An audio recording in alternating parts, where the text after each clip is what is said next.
Selamat datang di Kampung Lele.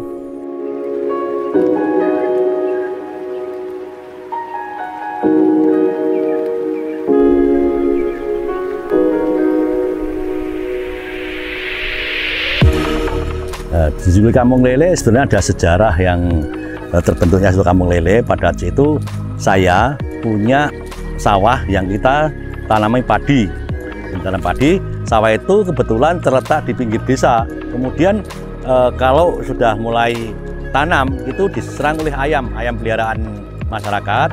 Nah, kemudian saya punya pemikiran bahwa saya buat kolam yang paling ujung, fungsinya untuk memagari padi, buat kolam. Nah, kemudian setelah itu, setelah umurnya sama, padinya panen, lelenya panen.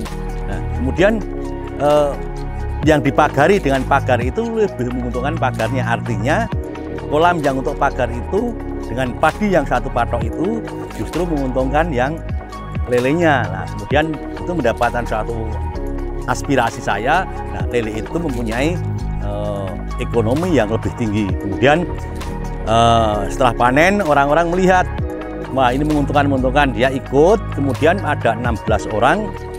Nah, ada 16 orang kita bentuk namanya kelompok tani ikan bangkit, artinya bangkit bangun kelompok tani ikan Tegarjo. Kemudian setelah berkembang menjadi 55 orang, kemudian diadakan suatu restrukturisasi lembaga, nama itu menjadi Pokdakan. Pokdakan itu kelompok budidaya ikan Karya Mina Utama. Nah, Karya Mina Utama itu harapannya karya itu pekerjaan, mina itu ikan, yang utama itu yang pokok, sehingga harapannya bahwa masyarakat di desa ini, di Kampung Lele ini mengandalkan penghasilannya itu dari ikan lele. Nah, setelah itu pada tahun 2007 kemudian ada suatu kunjungan kerja di Kampung Lele ini, pada itu Pak Gubernur Mardianto. Kemudian di sini diresmikan menjadi sebuah kampung lele, itu sejarahnya. Nah, kemudian kuantitasnya untuk per hari ini kita menghasilkan dari satu kampung ini ya, menghasilkan kurang lebih 15 ton ikan segar. Jadi kita berawal dari sudah merupakan suatu bibit. Dari bibit ukuran 5 atau 7 cm, kemudian sampai panen itu membutuhkan waktu kurang lebih 3 bulan. Kemudian begini, kalau kegiatan-kegiatan yang ada di Kampung Lele ini, yang pertama pembuatan kolam dulu. Kemudian setelah itu adakan suatu persiapan air. Tetapi kalau sudah kolamnya sudah ada, maka diadakan suatu kegiatan namanya sanitasi kolam, membersihkan kolam sehingga supaya siap untuk ditaburi. Kemudian setelah itu persiapan airnya sebelum ditabur, disiapkan airnya dulu. Nah, kemudian baru kita tabur benih sesuai dengan luasan kolamnya. Setiap meter persegi atau meter kubik kurang lebih 350 ekor benih. Nah, kemudian setelah itu baru pengelolaan airnya.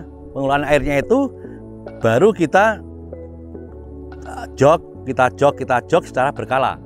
Kemudian pengelolaan pakannya tiap hari dikasih makan 2 kali, pagi dan sore, itu saja. Kemudian baru adakan suatu pengamatan tiap hari, ada penyakitnya tidak, kemudian harus diputuskan, harus diapakan itu, kemudian tiap hari harus diputuskan sehingga lele ini bisa sukses, sehingga dapat bisa menguntungkan untuk kebutuhan keluarganya gitu.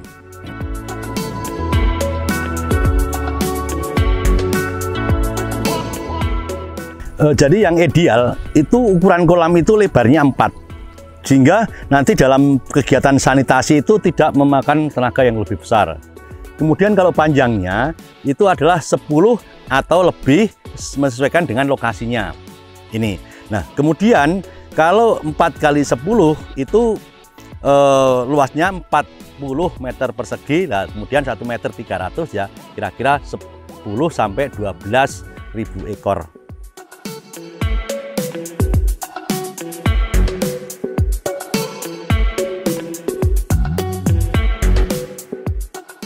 Jadi pemasaran ini ada beberapa pasar, ada pasar lokal di Boyolali sendiri untuk memenuhi kebutuhan masyarakat yang bisa jualan, ya memenuhi pasar lokal Boyolali itu ada pemancingan, kemudian ada pecel-pecel lele, dan kemudian yang paling besar itu yang paling besar adalah ke Jogja. Ke Jogja itu di sana Kota Belajar membutuhkan 80% dari produksi di Kampung Lele ini adalah ke Jogja. Kemudian lainnya ke Salatiga, ke Magelang, ke Klaten, ke Solo, dan sebagainya.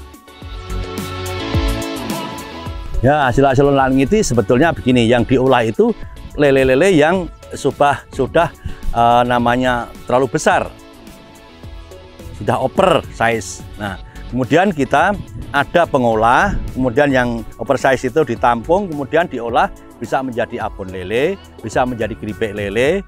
Nah itu kemudian kulit lele, sirip lele yang produk kering, tapi yang produk basah bisa nugget, bisa sosis, bisa rolade, dan sebagainya. Jadi dengan adanya lele ini bisa menciptakan suatu lapangan kerja, baik itu yang punya modal atau kaum buruh ini semuanya, yang itu yang disebut namanya multiplier effect. Artinya efek daripada lele bisa menghidupi kaum buruh, bisa memberikan kesempatan pekerjaan, bisa menciptakan suatu perdagangan. Ada UPR, unit pembenihan rakyat, itu kita butuh bibit 300.000. Nah, ini ada yang mengantar, ada yang tenaganya. Selanjutnya pemberian pakan, tenaganya. Kemudian juga mempunyai kesempatan berusaha. Tadinya padi, jagung, palawija, sekarang menjadi lele ini. Kalau kita perhitungkan tanah yang 40 meter persegi, kalau tanaman padi mungkin cuma 1 juta 2 juta, tapi kalau kita pelihara lele ini bisa mencapai 6 sampai 10 juta. Nah, inilah yang dikatakan bisa meningkatkan baik itu kaum buruh, yang pengusaha maupun yang pemodal. Ini justru ada yang penanam modalnya. Ini sangat-sangat bisa membantu kesejahteraan masyarakat secara keseluruhan. Harapan ke depan ini kita diharapkan bahwa lele ini menjadi suatu penopang kehidupan masyarakat di Kampung Lele. Ya harusnya bagaimana kita menciptakan, melestarikan kondisi sumber daya alam ini menjadi lestari, sehingga nanti harapannya ini budaya ini bisa diturunkan kepada anak cucu.